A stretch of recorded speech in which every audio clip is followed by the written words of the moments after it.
Hello everybody, welcome to Honestly Rated. Today we're going to be talking about your favorite NASCAR driver, Spitfire. Spitfire is a really cool dude, slash hot dude, because he is literally the embodiment of fire, and that is pretty warm. He is the starter character of Superchargers, and I like him. And we're going to talk about his moves, and honestly how I feel about him towards everything, and what path you should probably pick. But first, there's a couple things I want to talk about first. The things I want to talk about first is just one, if you want to see a Skylander for the series, you should just leave a comment down below. And if you also see other people's Skylanders that they choose, and you definitely want to see them also, like them. Because if I see enough likes for a specific character, I most likely will pick it.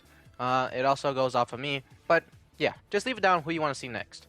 The next thing we need to talk about is his lore, which we can catch up on really fast because it's not really that crazy. Spitfire was just a really good racer. And during his racing event, he was taken out because he was illegally bumped off by a goblin. Did he do anything about this? No.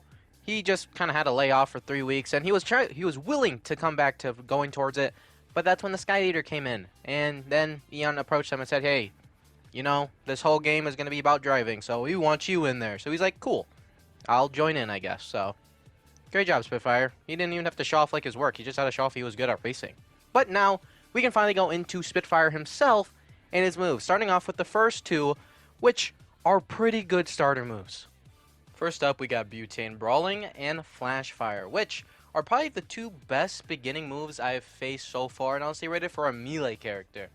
Spitfire is very good with these two moves.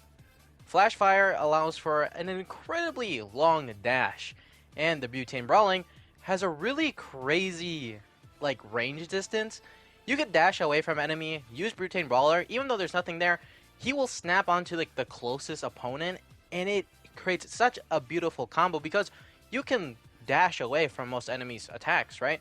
If we have to take Imaginators for an example, a lot of those pesky rats with their stupid ass mallets miss, and you can just instantly come back, instant transmission style, and start slapping the shit out of them while they're stuck, right?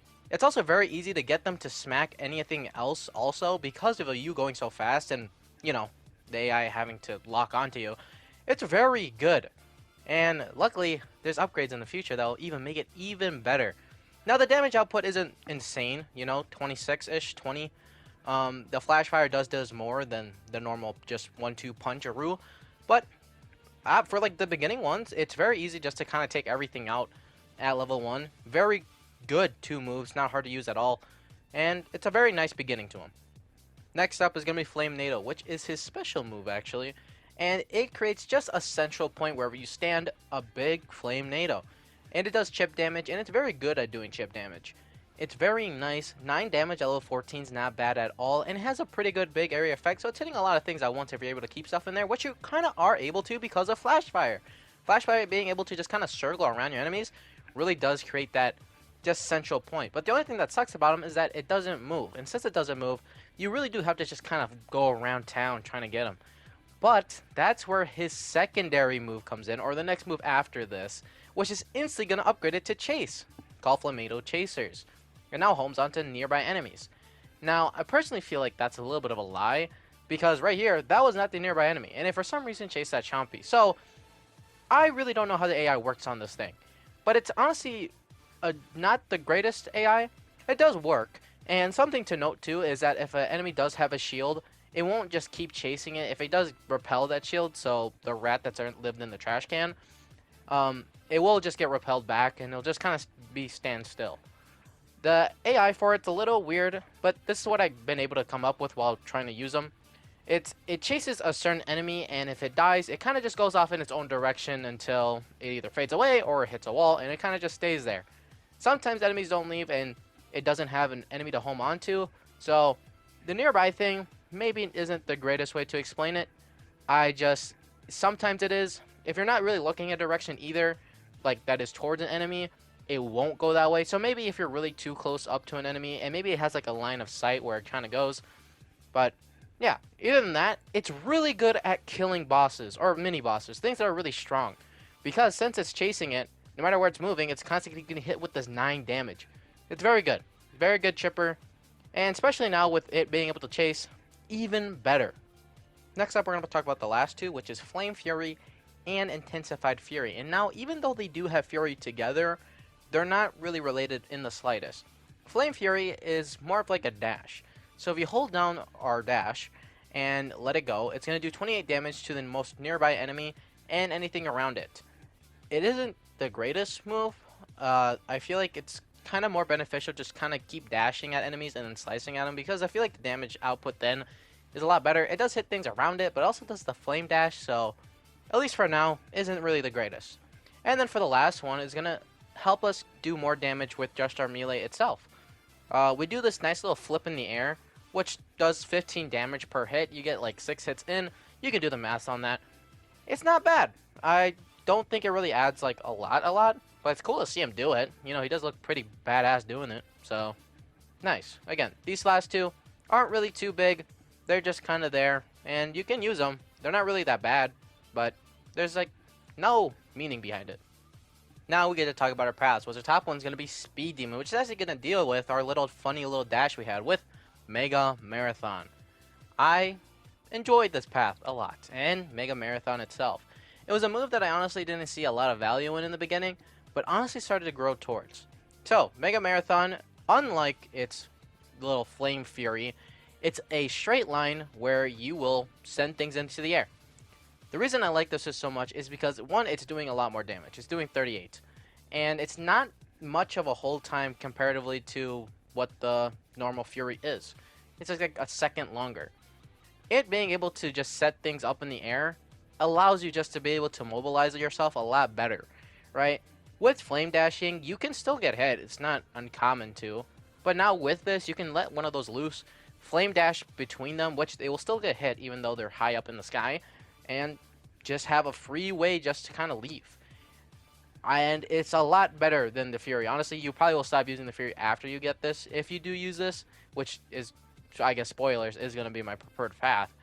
It's a very nice move, and every other move after this just kind of intensifies it on how good it's going to be.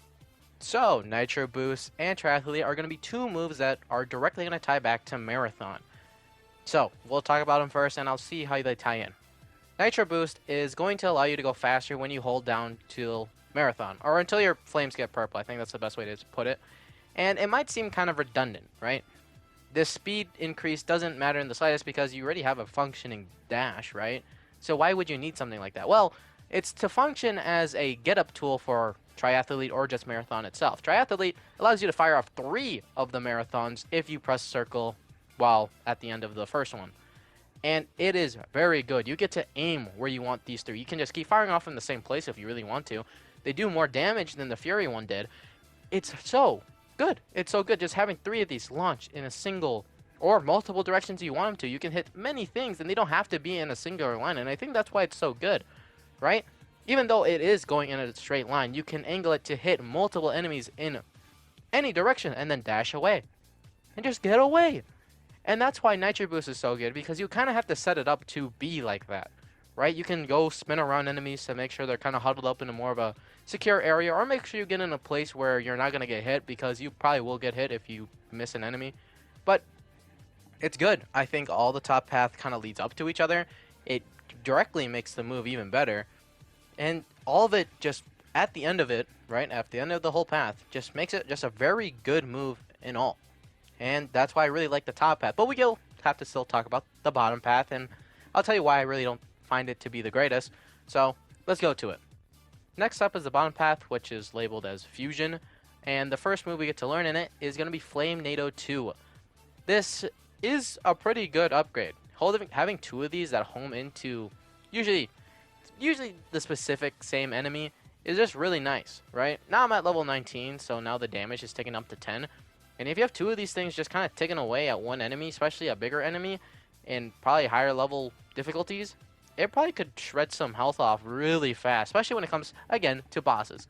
It's a really good boss shredder, and there's not much else to say about it. The homing system is still kind of wonky on it. I kind of wish they kind of nailed that down a little bit more, because I find it just to be kind of weird. Look, it's like leaving even though it's hitting an enemy, and I don't know why. There's not really much of a reason for it to do it. Maybe it works a lot differently in specific like matches and stuff, maybe in better levels, maybe in Superchargers itself it probably worked a little better, but in Imaginators, where I do all my testing and seeing how these moves work, the tornadoes are kind of stupid. So that's all I got to say for the first one. And for the bottom path, I feel like the final two are very much fillers. Fuel-injected claws and volcanic armor are just damage and defense upgrades. That's all they got. And personally, I really don't even like how the defensive one looks. The reason being is that I personally like the blue flames, and I also just kind of like how my dark one already looked. This kind of just puts him back to what normal Spitfire would probably look like with it, and it doesn't do anything special. I find it really weird that they kind of did this for the last one, right? These feel like moves you would, or things you would kind of learn off of just the primary path, and that's where I kind of like to keep these damage and defense upgrades kind of too, because I really feel like that the special path should really try to boost of what the gameplay should feel like, right? The only thing we got from the bottom path was 2 tornadoes, which, you know, when you put it like that, just sounds really shallow. And there's a reason why I picked the top one. I feel like the top one puts a lot of synergy into what that one move is supposed to be, and it makes it really fun. This kind of just gives you tornadoes and says, fuck it, we'll just boof, you know, you get boofed a little bit, and that's it. Have fun. So, yeah, I wouldn't suggest the bottom path. I would really just go with the top one, because I feel like Marathon itself is just a really nice move to own at the end of it all. And we still have to talk about the Soul Gem, which I kind of feel like fits even with the bottom path, and maybe even should have been a bottom path upgrade. So let's go look at it real quick. The Flame NATO Wing is the remote equivalent of a firecracker. For a Soul Gem, Soul Gems usually tend to try to be like this crazy thing, you know, something really fun and insane. But the Flame NATO Wing really isn't there. It honestly is a move that is programmed to kind of work as like a secondary option. They definitely could have went with this with the second path and put it in there for like an upgrade to a tornado, and it definitely looks the same. What the Flame NATO Wing does, it creates a little small explosion that does 10 damage to anything it hits. And I definitely mean small, because this explosion does not hit a far radius. And it doesn't do any knockback, which, you know, usually when you have an explosion, usually tends to have knockback, especially when it's like a Soul Gem. So, yeah, this Soul Gem, kind of more of a bust of one of the Soul Gems we have, which does suck. I definitely think the Soul Gem could have boosted him a little bit, add a little bit more to him, maybe even help out the second path, but not really. Doesn't really add a lot. You can have fun with it. It does clear out like Chompies and stuff like that, but I don't think you're going to have a hard time with Spitfire to clear out Chompies, so it's just there. It's just like an add-on bonus, you know. So, after letting this fire burn and seeing everything it's got, what is my final ranking on Spitfire? Well, I'm going to tell you, it's going to be a 3.5. Now, his negatives are pretty easy to point out. I personally just don't really like his bottom path. For me to give a Skyliner a bigger ranking, I honestly wish that both paths were kind of equal, to the sense where I could just pick up any path and just have as great as a time as the other one. Now, is this ever going to be a thing? I don't know. That's why I'm here to kind of play as all these Skyliners and figure it out. But so far, we haven't seen it. And Spitfire is one of those cases where it's really detrived and very, at least to me, obvious that it feels very bad comparatively to the top one. The bottom one, speaking of fusion, really was just a fusion of a bunch of ideas that really don't really do anything for you. The 2 tornadoes are good, but the other 2, they don't do anything for me. They just kind of sit there, and you do look kind of cool, but I rather just kind of stick with whatever the top one's got. But for his positives, I honestly just like the character himself.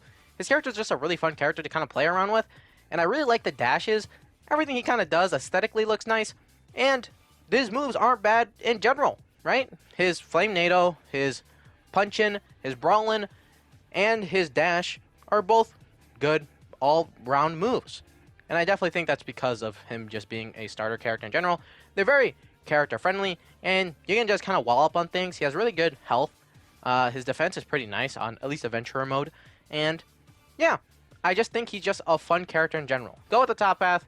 Marathon Runner is just a very nice move to have in general. It really cleans up things. It does a lot of damage. Makes him even more fun. And if you have a dark version, it really keeps that nice fire blue with a nice charcoal body. So, go with that. But that's all I got to say for today. So, again, leave down who you want to see next, and like other Skyliners that you might also want to see, because if there's enough likes on them, I probably will do them. I've been Project with Honestly Rated, and that's all I got for you today. Hope you guys have a great day, and I hope to see you in the next one. Peace.